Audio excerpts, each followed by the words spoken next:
The night his mother died was the same night he lost everything. Not slowly, not gently, the way grief is supposed to unravel a life, quietly over years like thread pulled from an old sweater. No, it happened in one night, in one conversation, with one woman standing in a doorway, arms crossed, face made of stone, holding a cardboard box filled with everything that was left of his 13 years on Earth. His name was Caleb Monroe, and in 20 minutes, he would be standing in the rain, alone, on the worst night of his life. But what happened after that? No one in Millhaven, Ohio would ever forget it. Not the neighbors who watched from behind their curtains, not the woman who thought she'd won, not even Caleb himself, who would spend the rest of his life trying to understand how a night of total darkness became the moment everything changed. This is that story. Stay with me. Before we get to the motorcycles, and we will get there, I promise you, you have to understand who Caleb Monroe was. Because to understand why 100 men rode through the night for him, you first have to understand the woman who raised him. Her name was Diana Monroe.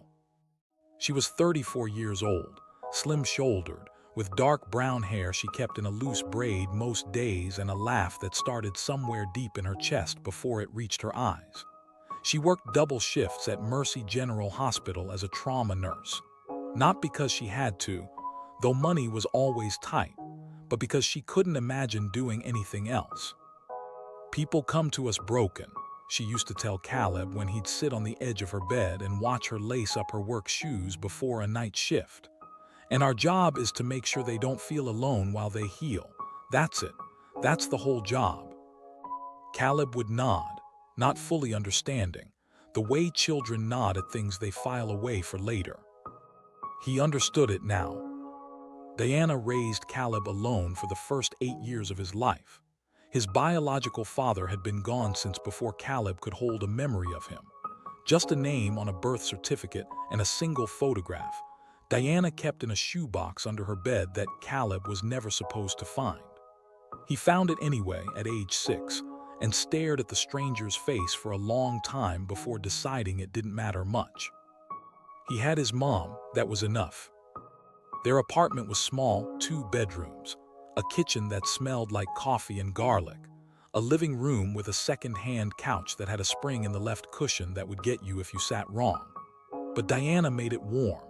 She kept plants on the windowsills and pictures on the refrigerator, and on Sunday mornings she'd make blueberry pancakes from scratch, and they'd eat them on the couch with a movie on, and the whole world felt like exactly the right size.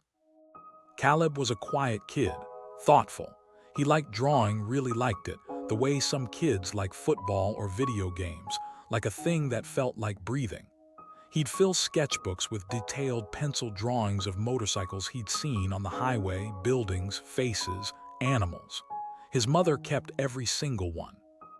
"You've got something, baby," she told him once, holding up a drawing he'd done of their street after a snowfall. "Something real." He didn't know what that meant yet either, but he loved her for saying it. When Caleb was 8, Diana met a man named Robert Hatch at a hospital fundraiser. Robert was 42, broad-shouldered, a real estate developer who wore good shoes and remembered people's names and laughed at the right moments. He was charming in the smooth, frictionless way that some men are, the kind of charm that doesn't cost anything and therefore doesn't mean much, though it takes a while to figure that out. Diana dated him for 14 months, long enough to believe she'd seen enough of him. She hadn't, but she was lonely and tired and 36, and Robert was attentive in the beginning and kind to Caleb in a deliberate, performative way that Caleb noticed and didn't trust, though he was 8 years old and didn't have the language for what he was sensing. They got married on a Saturday in June, small ceremony. Caleb was the ring bearer. Robert had a daughter from his first marriage, a girl named Vanessa who was 16, and made it clear from the first dinner that she found the entire arrangement beneath her. She and Caleb never spoke much. She was away at boarding school most of the year, And when she came home, she stayed in her room or on her phone and treated the apartment like a hotel. That was fine with Caleb. What wasn't fine, what slowly revealed itself over the following 2 years, was Robert's wife, Linda Hatch, his ex-wife. Because Robert and Linda were not, it turned out, as exes Diana had been led to believe.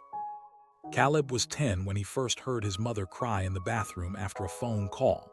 He was 11 when he started noticing that his mother looked tired in a different way, not the honest exhaustion of long shifts, but something heavier, something she carried inside. He was 12 when he overheard a conversation he wasn't meant to hear, pressed against the hallway wall in the dark, the kind of listening that children do when they know something is wrong but don't have any power to fix it. Robert wasn't cheating, exactly, but he wasn't fully present either. He was a man who lived life with one foot always ready to step backward. And Diana, who poured everything into everything she touched, deserved someone who ran toward her. She started losing weight, not dramatically, but Caleb noticed. In January of that year, she was diagnosed with stage 3 breast cancer. The world became a different shape after that. Diana fought, she fought. Chemo every 3 weeks, radiation, a surgery in the spring that took her off her feet for 6 weeks.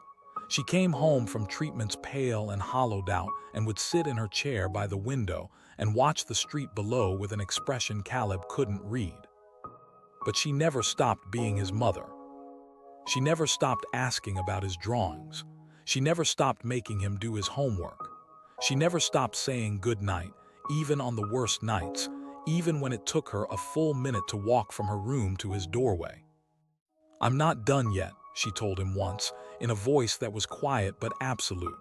"Don't you start grieving me yet." He tried. Robert became increasingly absent. First it was business trips, then longer hours, then evenings he didn't explain. Diana didn't have the energy to confront it. She was spending all her energy on surviving. In October, a woman named Sandra moved into the picture. Sandra was Robert's new assistant. She was 30, with efficient posture and no particular warmth, and she came to the house exactly once, on a Saturday afternoon when Robert said she was dropping off files. Caleb watched her from the top of the stairs. She didn't look at the family photos on the wall. 2 months later, Robert asked Diana for a divorce. Caleb was in the kitchen eating cereal when he heard it through the thin wall. He put the spoon down and didn't pick it back up. The divorce was quick and ugly in the quiet way that things can be ugly when one person has all the energy and the other has none. Robert kept the apartment.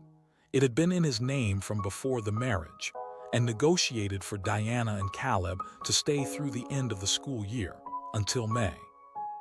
Diana held herself together in front of Caleb, held herself together at work, where she'd returned part-time because the bills didn't stop, held herself together at every appointment, every scan, every conversation with doctors who gave her numbers and percentages and carefully managed language.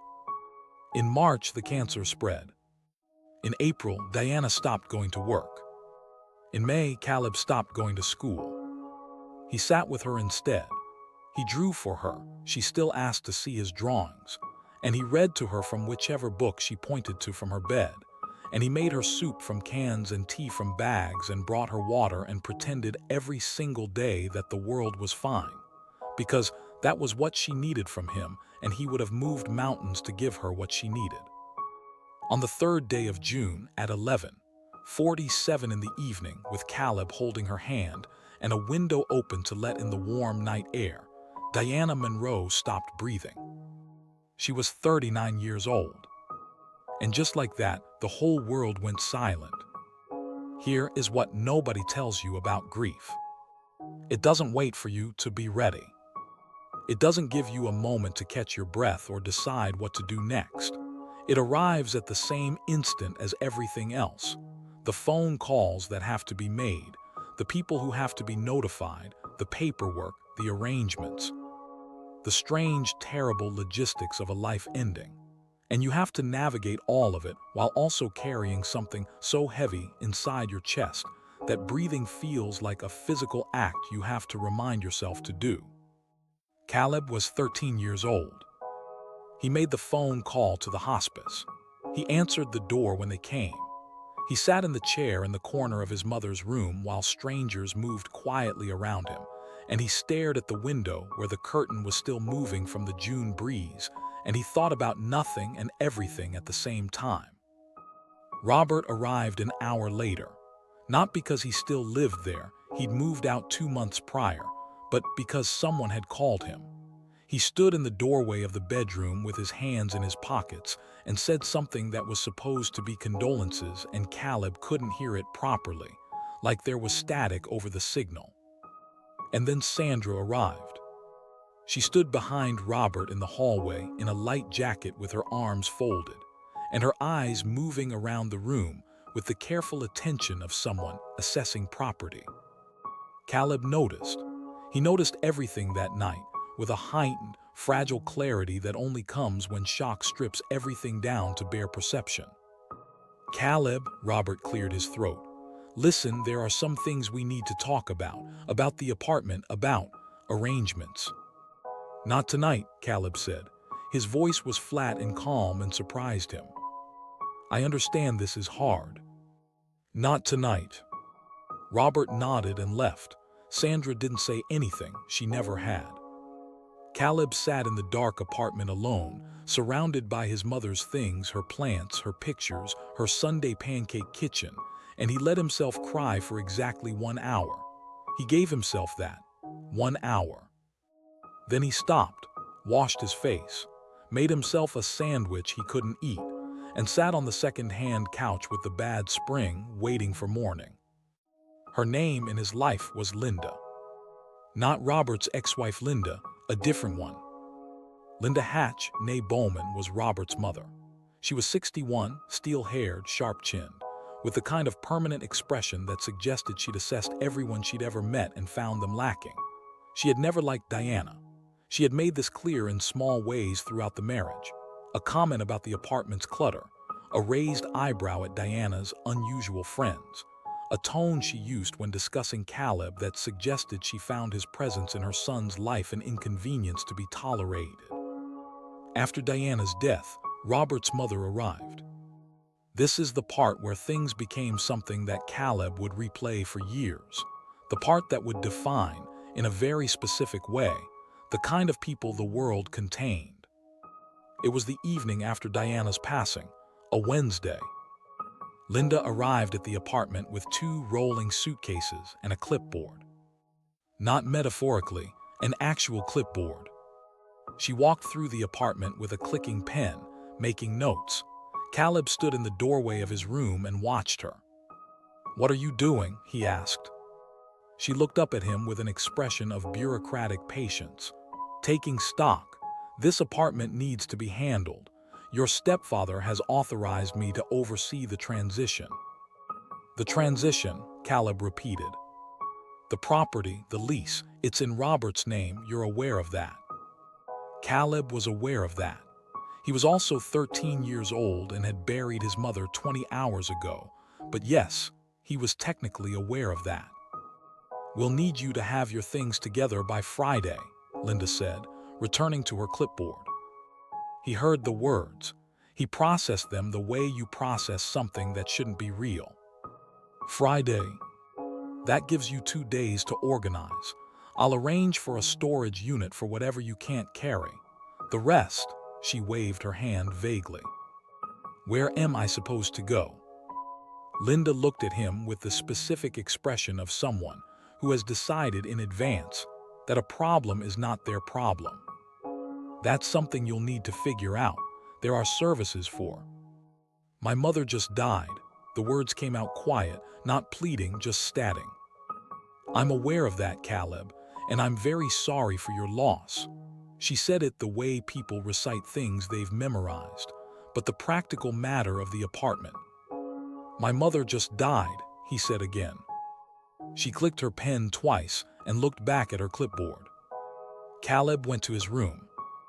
He sat on his bed in the dark and stared at the ceiling and understood, with a clarity that was both devastating and strangely clarifying, that there was no one coming to save him. No grandparents, both of Diana's parents had passed when he was young, and he'd never known his father's side. No aunts or uncles close enough to call. No one. Just him, in a cardboard box that Linda had left outside his door.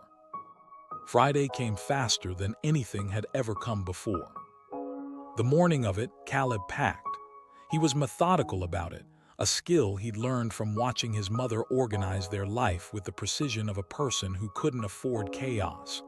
He packed his clothes, his sketchbooks, his phone charger, the small collection of things that were unambiguously his. He left her plants. He couldn't carry them, and he didn't want to watch them die somewhere. He left most of her books. He took 3, ones she'd read to him, ones he'd read to her. He took the shoebox from under her bed. The photograph of his father, the one he'd found at 6 years old, was still in it.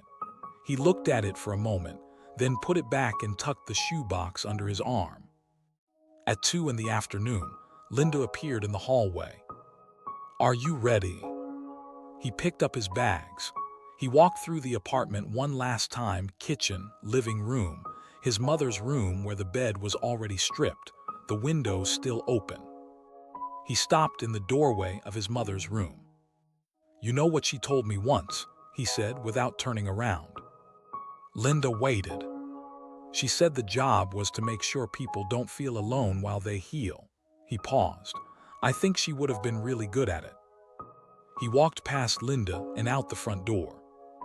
Linda closed it behind him. It started raining at 3. Not the dramatic, cinematic kind of rain, not a downpour, not a storm. Just that thin, persistent June rain that soaks everything slowly and gets into your collar and your shoes and doesn't give you the dignity of being a real storm to shelter from. Caleb sat on the front steps of the building with his bags beside him and his sketchbook open in his lap, though he wasn't drawing. He was just holding it, the way you hold something familiar when familiar things are hard to find. He had $11.40 in his pocket. He had a phone with 63% battery. He had nowhere specific to go. He'd thought about the school counselor, Mrs. Adler, who had kind eyes in a corner office with a plant that was somehow always thriving. But school was out for summer. He didn't have her personal number. He'd thought about his friend Marcus's house, 3 blocks over. But Marcus's family was already crowded, 4 kids in a 2-bedroom apartment, his mom working nights. Caleb couldn't bring this to their door. He'd thought about the church his mother used to take him to, the one on Delwood Avenue with the red doors and the pastor who remembered everyone's name. But he hadn't been there in 2 years, and something about walking in alone with bags felt impossible in a way he couldn't fully explain. So he sat on the steps, and he watched the rain come down on Millhaven, Ohio. A car drove past, splashing a thin arc of water across the sidewalk. A dog walker came around the corner with 3 dogs on a tangled leash and nodded at him with the preoccupied courtesy of strangers. A window in the building across the street glowed warm yellow against the gray afternoon. Caleb opened his sketchbook to a blank page. He drew his mother's face from memory. He'd done it dozens of times. Whenever something became unbearable, he drew. His pencil knew her features better than he could consciously describe them. The slight angle of her nose, the way her eyes crinkled before the rest of her face caught up with a smile, the specific way she held her head when she was listening to someone. He drew her until the rain on the page started to blur the pencil lines. He closed the sketchbook. He put his face in his hands. And then, because he was 13 years old and it was raining, and he had $11, and his mother was dead, and he was sitting on the steps of an apartment that was no longer his with nowhere to go, he cried.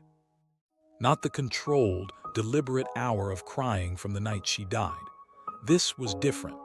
This was the kind of crying that happens when the thing you've been holding up finally falls.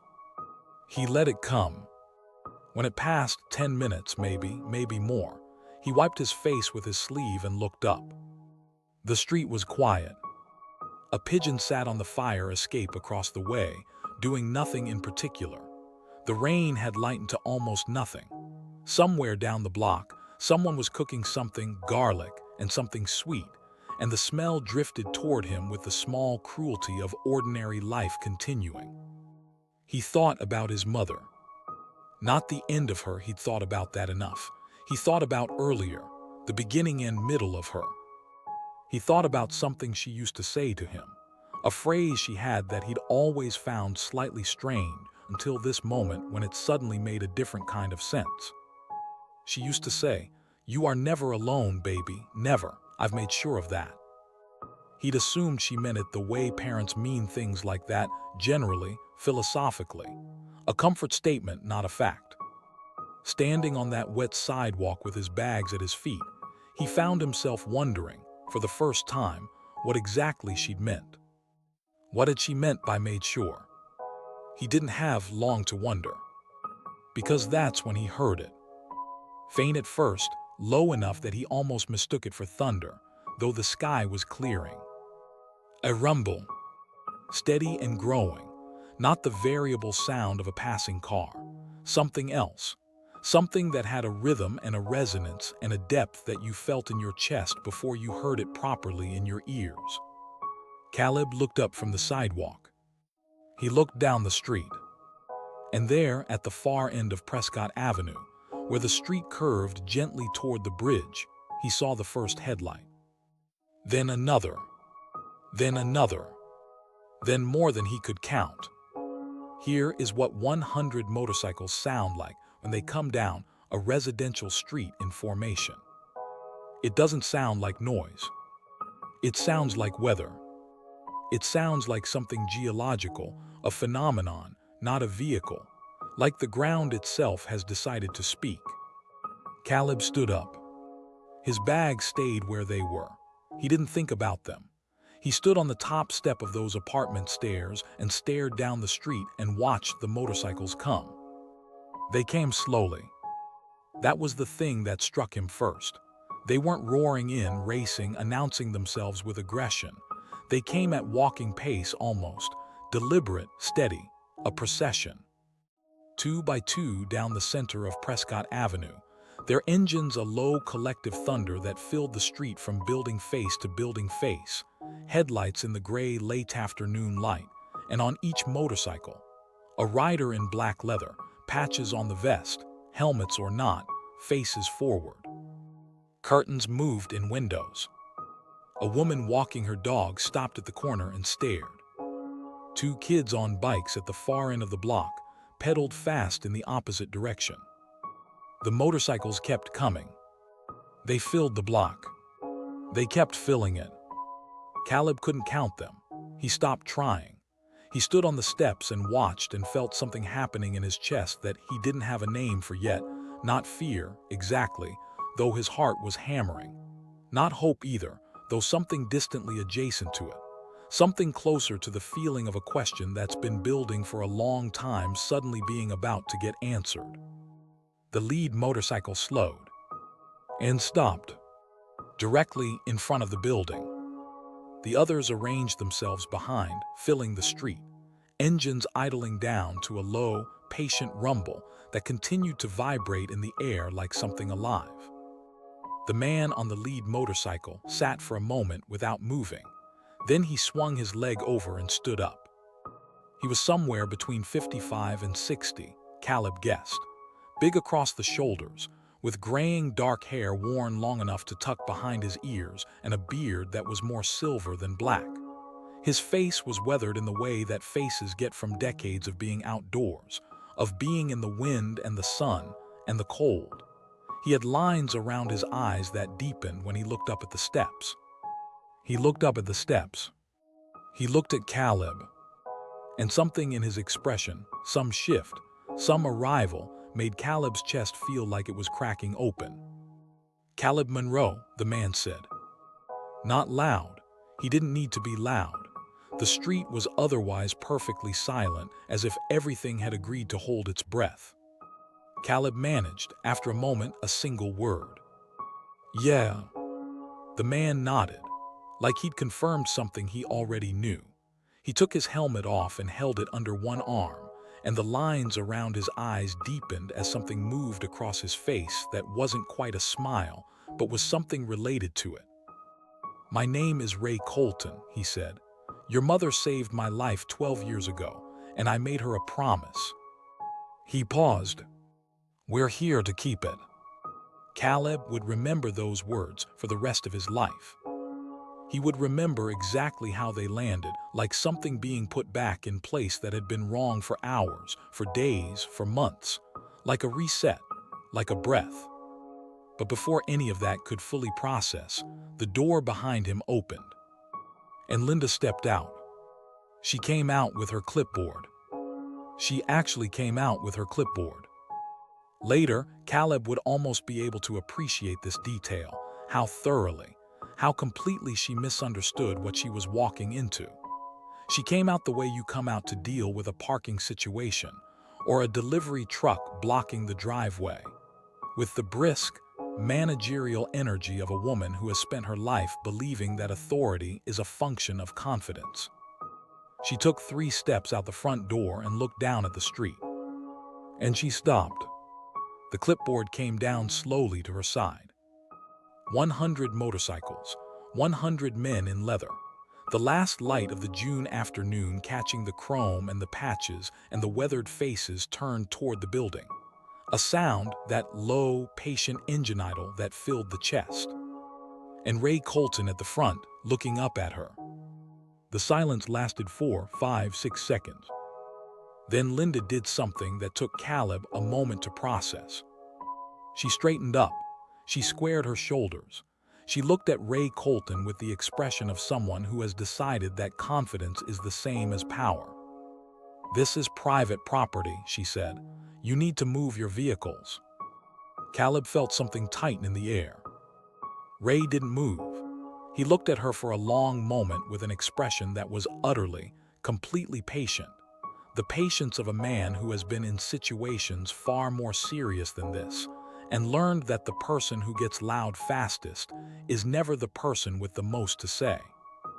"Ma'am," he said, "I'm not here to talk about the vehicles." "Then whatever you're here for." "I'm here for the boy." The words were flat and clear. Linda glanced at Caleb, then back at Ray. Something shifted in her face, the calculation of a woman recalibrating. "I don't know who you are or what you think is going on, but this family is dealing with a private matter, and—" "I know exactly what's going on," Ray said. His voice was still patient, still quiet. That was the thing, he didn't raise it once. He didn't have to. "Diana Monroe was your son's ex-wife. She passed 2 days ago." He paused. "And you put her 13-year-old son on the street." "A beat." "The same day." Linda opened her mouth. "Don't," said the man just behind Ray, shorter, broader, with a red bandana and arms like a longshoreman. His voice was rougher than Ray's, but the instruction was delivered with the same absolute calm. "Just don't." Linda closed her mouth. The engines idled. A woman across the street had come out onto her stoop and was watching. Then another neighbor. Then, from down the block, 3 more people who'd heard the rumble and come out to see. "He has nowhere to go," Ray said. It wasn't a question. It was a statement of fact delivered as a verdict. Linda found her voice again. "There are social services. There are systems in place for situations like—" "He's not going into a system." Ray's voice stayed level. "He's not going anywhere cold and institutional while people who are supposed to be adults abdicate every responsibility." He paused. "Diana Monroe did not raise a boy to be thrown away." The word abdicate seemed to land on Linda like something physical. "You don't know anything about this family." "I know Diana Monroe." His voice changed slightly on her name, just slightly. She came into Mercy General 12 years ago on a Tuesday night at 11:30 when I came in on a gurney with 90% of the staff focused on two other critical cases. She was supposed to be at the end of a 14-hour shift. She stayed another 6 hours. He paused. She didn't leave until she knew I was stable. She sat with me in that room, and she talked to me when I was scared out of my mind, and she held my hand when I didn't have the sense to be embarrassed about it. The street was completely silent now. Even the engine seemed to be listening. I tried to find her afterward. Took me almost a month. She wouldn't take the credit. Wouldn't tell me her name, hospital privacy. I had to work for it. He glanced at Caleb then briefly with an expression that held something old and complicated. When I found her, she wouldn't take a reward, wouldn't take anything, said she was just doing her job. A small, genuine pause. She was not just doing her job. He looked back at Linda. She told me she had a son. She told me she was raising him alone. I told her that if she ever needed anything, she had a family. She said thank you and she meant it, but she wasn't the kind of person who called in debts. He stopped. But she called in this one. 2 years ago when she got her diagnosis. She called me and she told me about the cancer and she said, and I am going to get this exactly right because I've had these words in my head for 2 years, she said, Ray, if anything happens to me, my boy is alone and I need to know he isn't. The silence was enormous. We promised her. His voice was quieter now. Every man on this street made that promise because she was ours. She was family. She treated us like family when nobody else did, and that's how it works. He looked at Linda one final time. So I'll ask you directly, ma'am, because I want this to be clear between us. He took one step forward. What exactly are your intentions toward this boy? Linda was not a stupid woman. Whatever else she was, cold, calculating, uncharitable, she was not stupid. And she understood, standing on those steps with a clipboard and her carefully constructed armor of authority and bureaucratic confidence, that she was very far outside the thing she'd thought this was.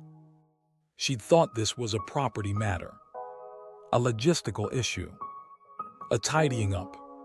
She understood now that it was not. She also understood, looking at 100 men in black leather, in the last light of a June evening, with 3 neighbors watching from their stoops and more appearing, that whatever answer she gave was going to be the one she lived with. She stopped, tried again. There are systems, proper channels. It's not appropriate for a child to be. Yes or no, said the man with the bandana. Are you going to do right by him? A long silence. He can come back inside, Linda said finally. She said it quietly, without the clipboard. That's not enough, Ray said. Another silence. What do you want? Her voice had lost its edge. It sounded for the first time like something approaching uncertainty. I want him taken care of, properly, by people who are responsible for him. Ray's voice was still completely even. You're going to call your son right now and you're going to arrange legally with a roof and stability and dignity for Caleb Monroe's future. And you're going to do it tonight. He paused. And you're going to know every day going forward that we are watching, not in a threatening way, just in the way that people watch out for someone they love. He let that sit. We don't forget, he said, and we don't stop. What happened in the next hour would later become something Caleb told only people he trusted completely, because it had the quality of things that are true but sound like stories. Linda went inside and made the phone call. Caleb heard her voice through the open window, clipped, uncomfortable, making arrangements with a speed that suggested Robert had been informed of the situation in the street and had made his own calculation about what the appropriate response was. While Linda was on the phone, Ray Colton sat on the front step next to Caleb. Not close, not imposing, just there in the companionable way that people who are comfortable with silence can be there. After a moment, he said, "She talked about me." Caleb thought about it. She talked about a man she helped at the hospital. She never used your name. She said, he paused. She said it was the night she almost didn't stay. She was so tired she almost passed the room. Ray was quiet for a moment. I know. She said she heard you say something. I did. Ray's voice was careful. I was out of it, half sedated. I said I'm still not sure why. I said, please don't go. I don't know if I meant don't leave the room or something else. I didn't have a lot of clarity. He paused, but she stayed. Caleb looked at his sketchbook, still in his hands. She was like that, he said. Yeah, Ray's voice was rough for a moment. She was exactly like that. They sat in the quiet together, with the engines idling softly behind them, and the evening coming down over Millhaven in long purple shadows. What happens now? Caleb asked. Tonight, you go back inside. Linda makes the arrangements. Robert, whether he deserves to or not, acknowledges that you are his stepson, and that comes with actual, concrete responsibility. Ray's voice had an edge on the last part that he let stand. There are legal mechanisms. There's guardianship. There are things that can be done. And if he doesn't, Ray looked at him, then you come with us. It was said simply, not dramatically, like it was a thing that had already been decided. I have a house, Ray continued. 3 spare rooms. My wife, her name is Carol, you'll like her. She's been cooking since I called her from the road this morning. She's been making enough for an army. He paused. Or for a 13-year-old boy who hasn't eaten a proper meal today, which I'm guessing is the case. Caleb's stomach chose that moment to demonstrate that Ray's guess was accurate. Ray didn't laugh, he just nodded. Either way, he said, you are not alone. That's the thing I need you to understand. Whatever happens in that phone call, whatever happens next week or next year, you are not alone. You have people, you have us. He gestured slightly at the street behind him without turning around. Every one of those men up there knew your mother, or knew of her, or made a promise because Ray Colton asked them to, and that's enough for them. That's how this works. Caleb looked at the street. 100 motorcycles. 100 men who had ridden however far, for him, for a boy they'd never met, because of a woman who had once stayed when she was tired and chosen compassion over convenience. He felt something unlock in his chest. Not happiness, not yet, something more fundamental, some tension that had been wound so tight for so long that he'd stopped registering it as tension. He'd assumed it was just the sensation of being alive. It loosened. She said I was never alone, he said quietly. She used to say that. I thought she just meant it like a mom thing. Ray looked at him steadily. She meant it literally, he said. Robert arrived 40 minutes later. He came in his car, a silver sedan that he parked half a block away, possibly because he was unwilling to navigate past the motorcycles, or possibly because he needed a moment to compose himself before walking into whatever this was. He walked to the steps and looked at Ray, then at Caleb, then at the street behind both of them, and then he seemed to arrive at a decision. He looked at Caleb. I'm sorry, Robert said. Caleb waited. I know that's, Robert exhaled. I know that's not enough. No, Caleb said, it's not. Robert nodded, as if he'd expected this and accepted it. Ray stood then, slowly, the way big men move when they want to be clear that the movement is intentional. He looked at Robert. I'm going to say something to you, Ray said, and I'm going to say it once, and I want you to hear it in the way it's intended, which is not as a threat. He paused. It's as a statement of fact. Robert held his gaze. To his credit, he didn't look away. Your ex-wife, Ray stopped, corrected himself. Diana was a remarkable person.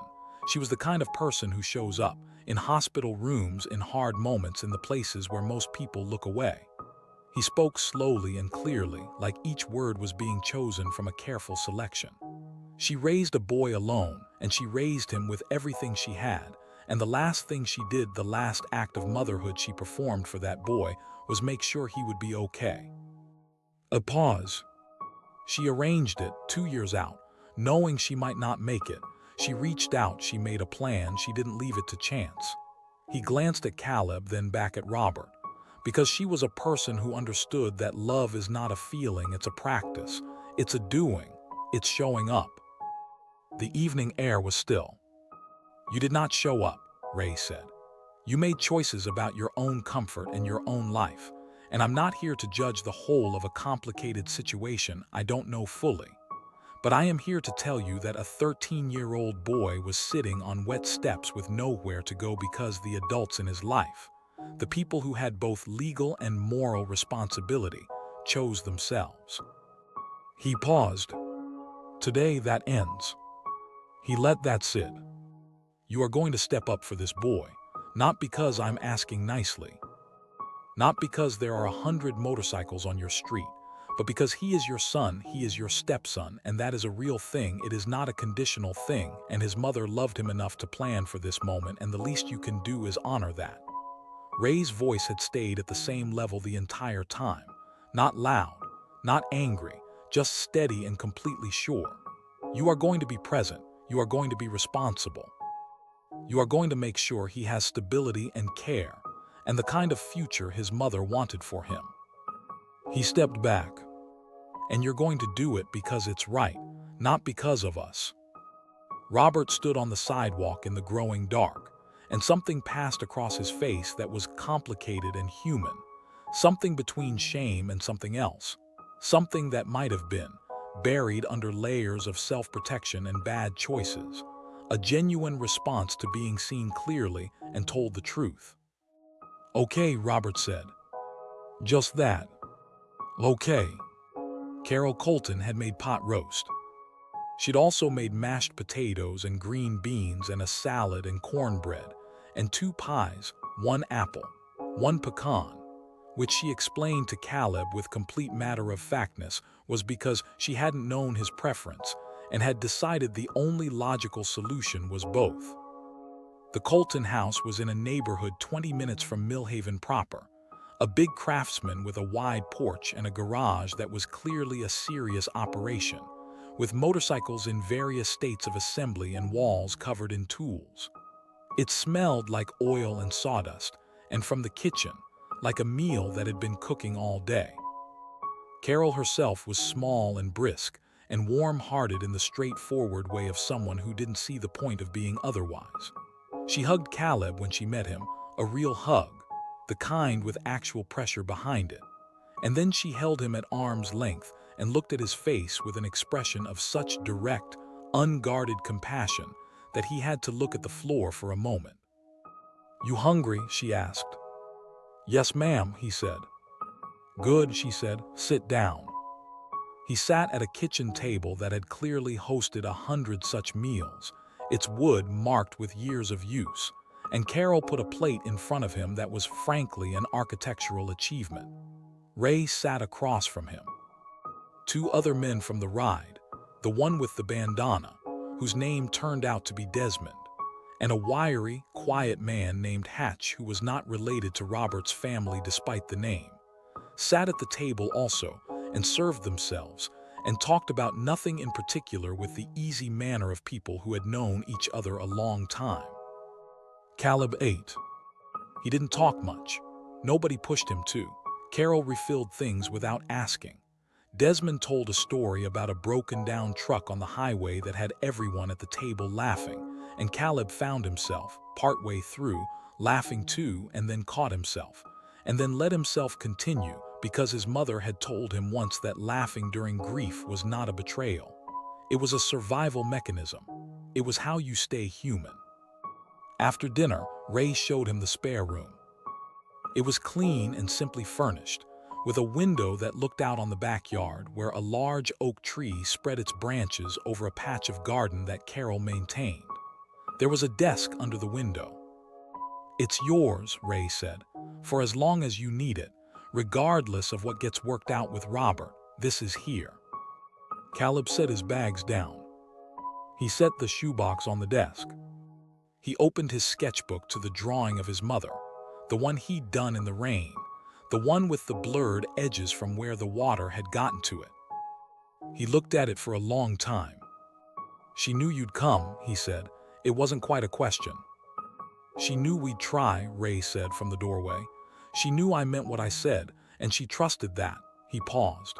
She had good instincts about people. She did, Caleb said. He ran his finger along the edge of the drawing, gently. She really did. Here is what happened next. Robert Hatch did not become a great man, but he became a more present one. Whether it was shame or genuine belated feeling or the very specific motivational effect of having made a commitment in front of 100 witnesses, he showed up. He arranged formal guardianship. He enrolled Caleb in a good school. He checked in. Not with the ease or the warmth of a real parent, they were never going to have that, but with the dogged consistency of someone trying to honor an obligation. It wasn't everything, but it was something. Linda Hatch was not heard from again in any significant way. Whatever internal accounting she did with what had happened on Prescott Avenue that evening was hers alone. Caleb spent 2 months living at the Colton house, most of that summer. Carol taught him to cook 3 actual dishes properly, not from cans. Ray taught him basic motorcycle maintenance, which Caleb found he had a talent for, the patient, precise work of it suiting the same part of his mind that liked drawing. Desmond took him to a basketball court 4 times and never once made him feel bad about being bad at basketball. In September, he moved in with Robert. It was awkward and imperfect and punctuated by silences that nobody knew how to fill. But there was a room, there was food, there was school. There was, on the first Sunday of every month, a phone call from Ray Colton. Not long calls, 10, 15 minutes. Ray would ask how things were going, tell him something about whatever project was happening in the garage, relay a message from Carol, who didn't use the phone much but always had something to say. Caleb would tell him about school, about whatever he was drawing, about the general enterprise of being a teenager navigating a world that was still finding its new shape. It wasn't a family exactly. It was something that didn't have a perfect word. Brotherhood is close. Community is close. The word family has been beaten up a lot, used to mean the people you're born to rather than the people who show up. Maybe it should be reclaimed. They showed up. That's the whole story in the end. When Caleb was 19, he got his first motorcycle. A used Honda from 1987, bought with money he'd saved from 2 years of part-time work at an auto parts store. It needed work. The carburetor was a problem, and the brake lines were due for replacement. And there was something going on with the left foot peg that Ray described over the phone with the kind of expressive technical language that made Caleb laugh. Ray drove out on a Saturday with Desmond, and the 3 of them spent the whole day in Robert's driveway working on it. Carol came with lunch. A few other guys from the chapter showed up because that's how these things tend to go. By 4 in the afternoon, it ran. Caleb sat on it for the first time with the engine going and felt the vibration of it through the frame and the handles and the seat, and understood, in a way that was partly physical and partly something else entirely, why his mother had chosen these people. Because they were exactly this. Solid, present, warm under the leather. People who showed up. He rode it down the block and back, still learning. Ray stood at the end of the driveway watching, and when Caleb came back and stopped and looked at him, Ray gave him a single nod that contained everything. "Your mother would have hated this," Ray said. "Yeah," Caleb said, "she absolutely would have." He paused. "She'd have been out here watching, though." "First in the driveway," Ray agreed. They both laughed. And somewhere in that laughter, in the June afternoon and the smell of oil and the engine ticking as it cooled, Caleb felt her. Not painfully.